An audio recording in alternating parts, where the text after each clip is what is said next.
ধর্ম যার, ধর্মীয় উৎসব তার, এটাই সুন্দর ও পরিপক্ক কথা। ধর্ম যার যার, উৎসব সবার, এই কথাকে তর্কের খাতিরে যদি কেউ আমাদেরকে জোর করে মানাতে চায়, সেক্ষেত্রে উনি এটা মানাতে পারলেও উনি কিন্তু এটা মানাতে পারবে না যে উৎসবগুলো ধর্মের বাহিরে। এবার এটা ঈদ হোক, কোরবানির ঈদ বা ঈদ উল ফিতর, অথবা এটা হতে পারে পূজা, হতে পারে বড়দিন, আরো অন্য অন্য নাম থাকতে পারে এই উৎসবগুলোর। আসলে আমরা মুসলিম হিসেবে নিজের ধর্ম সম্পর্কে অনেক কিছু জানি না, এটাই বাস্তব কথা। অন্যান্য ধর্ম। হ্যালো, আসসালামু আলাইকুম গাইস। তো আপনারা যারা এমন ধরনের সুন্দর সুন্দর ভিডিও পেতে চান, তাহলে এখনই আমাদের টেলিগ্রাম গ্রুপে জয়েন হন। টেলিগ্রাম গ্রুপের লিঙ্ক এই ভিডিওর কমেন্ট বক্সে অথবা ডেসক্রিপশন বক্সে দেওয়া আছে। তো আপনারা সবাই দ্রুত জয়েন হন। ধর্মের ব্যাপারে অজ্ঞতা, এটা তো কনফার্ম।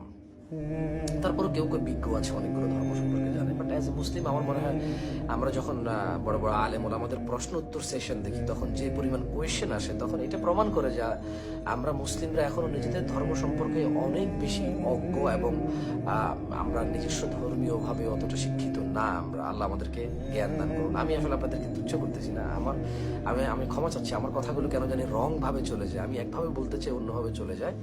তবে আমি চেষ্টা করতেছি আরো সহজ করে কথা বলার জন্য। আপনারা ক্ষমা সুন্দর দৃষ্টিতে দেখবেন, আল্লাহ সহজ করুন। তো ধর্ম যার, ধর্মীয় উৎসব তার, এটাই সুন্দর ও সুশৃঙ্খল কথা আমি বিলিভ করি। কারণ পূজা তো ধর্মের বাহিরে না, পূজা সনাতন ধর্মের উপাসনা।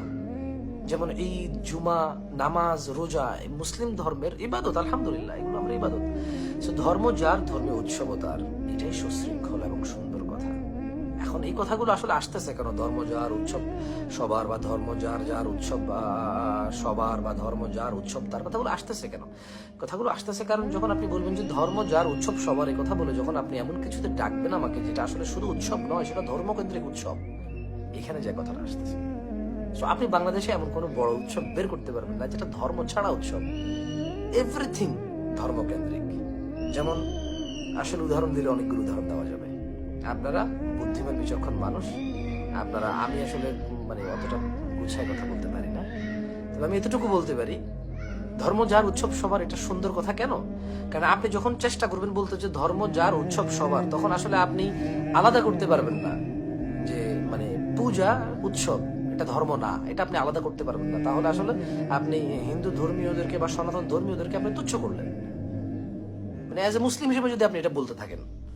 কারণ ওটা তো শুধু উৎসব না, ওটা ওর ইবাদত। আর যদি কেউ কারো ইবাদতে কাউকে ডাকে, তাহলে সে তার ইবাদতে ডাকবে যে তুমি আমার ইবাদতে অংশগ্রহণ করো। কিন্তু অ্যাজ এ মুসলিম আমাদের আলেম ওলামারা যদি বলে যে আপনি যদি অন্য কারো ইবাদতে অংশগ্রহণ করেন, তাহলে আপনি আল্লাহর সাথে অংশগ্রহণ করলেন। সো আপনি অ্যাজ এ মুসলিম হিসেবে আপনি এটা ইসলামের সর্বোচ্চ অপরাধে লিপ্ত হলেন, যেটাকে শিরক বলে, যে আল্লাহ কখনোই ক্ষমা করবে না যদি কোনো মানুষ শিরক অবস্থায় মারা যায়। তো আলেম ওলামার তো নৈতিক কর্তব্য এটা বোঝানো, এবং অ্যাজ এ মুসলিম আপনি এটা বুঝে নেওয়া উচিত। আপনি এটা বুঝে নেওয়া উচিত। আপনি এটাকে হাউ তুচ্ছ, খুব তুচ্ছ তাচ্ছিল্য করে, আরে দূর, এটা কি হয়েছে উৎসবে গেলে, আপনার রাইট আছেন যখন এটা উৎসব হবে। বাট আলেমরা তো কোনো কারো উৎসবে বাধা দেয় না। আপনি বিয়ে করতেছেন, শাদী করতেছেন, মানুষজন দাওয়াত খাওয়াচ্ছেন, কে নিষেধ করতেছে? কেউ নিষেধ করে না। আপনি যখন ওই বিয়েতে গান বাজনা বাজাচ্ছেন, তখন বলতেছে যে এটা উৎসব না, এটা হারাম, তুমি এটা হারাম কাজ করতেছো, ইসলাম এটা নিষেধ আছে, রাইট?